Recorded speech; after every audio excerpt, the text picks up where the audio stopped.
March 25th, 1911. Smoke fills the 8th floor. The doors do not open. The windows do.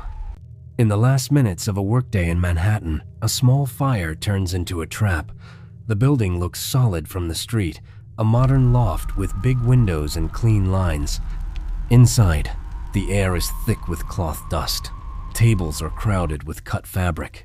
Sewing machines run in rows. Paper patterns and scraps pile up in corners like kindling waiting for a match. The company name is Triangle Shirtwaist. The product is a fashionable blouse, light fabric, high demand, fast turnover. The work is fast, repetitive, and loud. Hundreds of people sit shoulder to shoulder, feeding cloth under needles, guiding seams by feel, eyes locked on the next stitch. The pay is by the piece.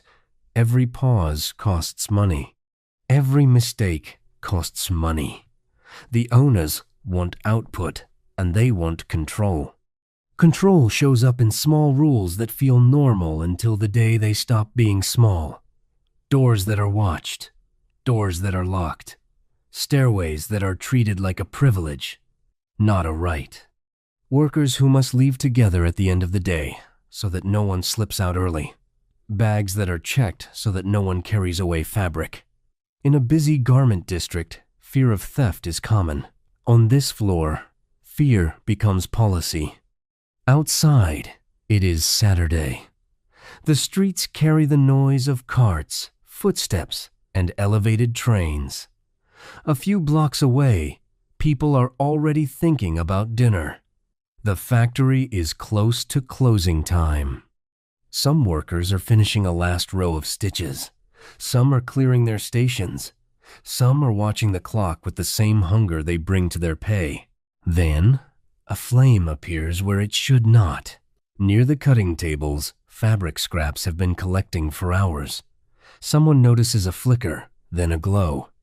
In a room built for speed, the fire spreads faster than voices can organize. Cloth and paper catch instantly. Heat pushes outward. Smoke rolls up and across the ceiling, then drops into the aisles. In the first moments, people reach for pails and hoses because that is what you do when you still believe a fire is a problem you can solve. The hose does not deliver what they need. The water pressure fails, or the hose is useless, or both. The flame keeps feeding. The air becomes sharp and bitter. Eyes water, lungs tighten. In a factory packed with people and packed with fuel, the line between a fire and an inferno is a handful of breaths. Someone runs to a door and yanks the handle. It does not open. Someone else runs to the other door, the one that leads toward Green Street. That stairway is there, and for a moment, it seems like the building might still behave like a building should. A wave of workers surges. The stairwell begins to fill. Smoke follows. The people closest to the door push forward. The people behind push too, not from cruelty, but from panic. In tight spaces, panic behaves like pressure. The elevator still moves. The operator takes people down, then up, then down again. Each trip carries bodies that are still alive. Each trip buys seconds. In the elevator car, shoulders press together and hands cling to rails. In the hallway outside, more people fight for space. The elevator becomes a lottery with a steel door. On the 8th floor, the fire grows. It moves along the ceiling and finds the beams. It reaches the hanging patterns. It climbs the stacks. The room becomes a furnace. People who cannot reach the stair door turn toward the windows because windows are what remain. When the windows open, the air outside feels like a promise. From the street, the Ash Building stands at the corner of Washington Place and Green Street. It rises 10 stories above the sidewalks. Its windows are wide, meant to bring in daylight for the work. That afternoon, those windows frame silhouettes and smoke. A young reformer named Frances Perkins is nearby, at a gathering not far from Washington Place.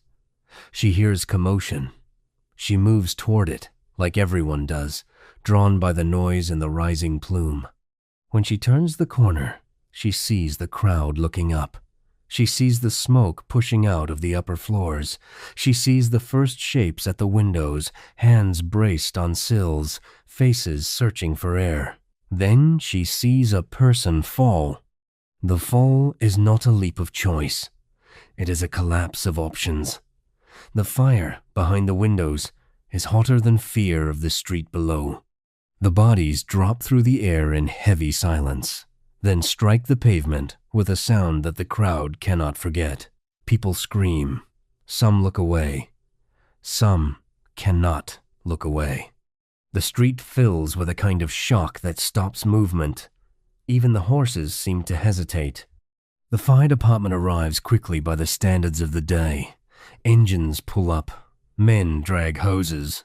Ladders rise. Water arcs upward. But the ladders are built for a city of shorter buildings. They reach only to the 6th floor. The fire is above them, burning on the 8th, 9th, and beyond. The water hits windows below the flames. It cannot reach the source. It cannot reach the people trapped above. On the sidewalk, rescuers stretch nets. In theory, nets catch bodies. In practice, the speed of a falling adult body tears the fabric, or the net throws the person back to the street. A few are caught, many are not. The crowd watches the same motion repeat, a figure at a window, a pause, then a drop. Inside the building, the fire escape gives another false promise. It is a thin metal structure bolted to the outside wall. It was never meant to carry a stampede. When people push onto it, it bends, then breaks. Bodies fall with it.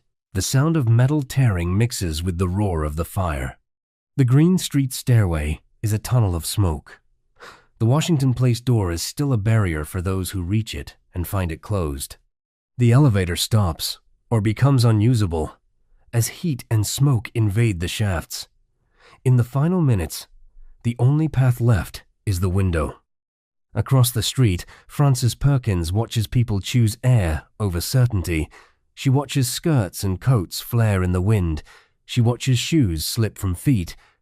She watches bodies strike the stone and the iron rails. She watches firefighters who keep climbing stairs that lead to heat they cannot control. She watches a city confront the fact that a workplace can become a killing machine in less than half an hour. When the fire finally burns itself down, the street becomes a morgue. Bodies are laid out, some covered, some not. The faces are unfamiliar to the bystanders, but they are not abstract. They are workers from the neighborhood, people who rode the same streetcars, people who bought bread from the same shops. In the hours that follow, families arrive. They search among the dead for a familiar coat, a ring, a scar, a strand of hair.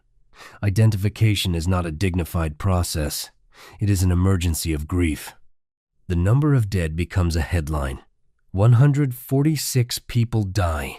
Many more survive with burns, broken bones, and lungs full of smoke. The city counts the bodies and realizes that this is not a random tragedy. This is a pattern written in wood, cloth, and policy.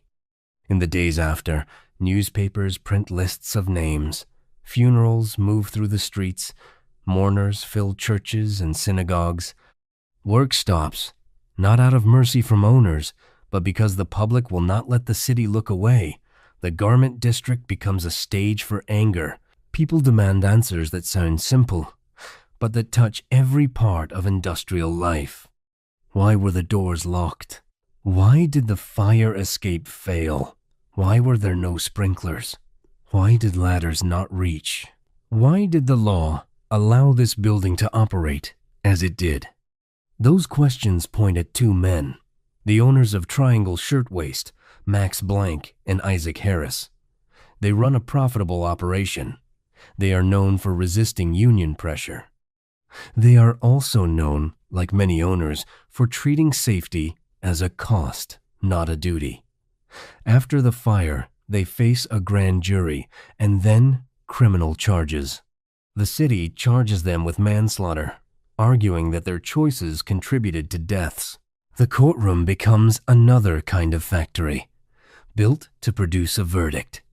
Lawyers argue over a simple fact that suddenly matters more than any seam, whether a door was locked when workers needed it. Survivors testify. Officials testify. The defense attacks memory and precision. The fire happened fast. Smoke confused directions. People ran. In the fog of disaster, certainty is hard to prove beyond doubt. The jury returns an acquittal. The owners walk free. For many in the city, that verdict is another shock. The fire felt like a crime. The images felt like evidence. The bodies felt like proof. The law answers with a clean conclusion that does not match the lived reality of the street. Civil lawsuits follow. Money changes hands. Payments are made. But no check can restore a life, and no settlement can erase the fact that a locked door can be treated as a business decision until the day it becomes a death sentence. If the criminal system fails to punish, the political system moves to contain the outrage. New York State creates a factory investigating commission. Inspectors walk through workshops and loft buildings. They measure stairways, they count exits, they test doors. They look at fire escapes and see the same thin metal bolted to brick. They look at piles of scraps and see fuel. They look at overcrowded floors and see panic waiting for a spark. Hearings follow. Witnesses describe conditions across the city, not just in one factory. Legislators listen because the public is watching. Reformers push because they have pictures in their minds that will not fade. Frances Perkins is among those who commit their lives to changing what the fire revealed. She does not forget the bodies on Washington Place. She does not forget the sound. She does not forget the way the city looked up and could do nothing. The commission recommends new rules, and the state passes them. Fire drills become required. Doors must open outward and must not be locked during work. Stairways must be protected. Fire escapes must be strong enough to hold people. Factories must improve sanitation and spacing. Buildings above a certain height must install sprinklers, a technology that exists but that owners often avoid because it costs money and signals that danger is real. The changes are not instant and they are not perfect. Owners argue. Inspectors are stretched thin. Some buildings comply on paper and ignore rules in practice. But the legal baseline shifts. After Triangle, safety becomes something the state can demand, not something a boss can grant. The fire also changes labor politics. Unions had warned about conditions for years. Strikes had tried to force improvements. Now the public understands the risk in a visceral way. The image of a locked door becomes a symbol that spreads beyond the garment district. It becomes an argument for workers who say that dignity at work is not a luxury. It is a line between life and death. Years later, Frances Perkins will carry this memory into government service at the national level. She will be in rooms where laws are drafted and budgets are debated. She will push for standards that make workplaces safer, for protections that treat workers as citizens, not as disposable inputs. The fire on Washington Place will sit behind her decisions like a shadow, not as nostalgia, but as a warning. Today, the building still stands. Its windows still catch the light. People pass it and do not always look up. In a city built on constant motion, the past can feel like another layer of brick under newer signs.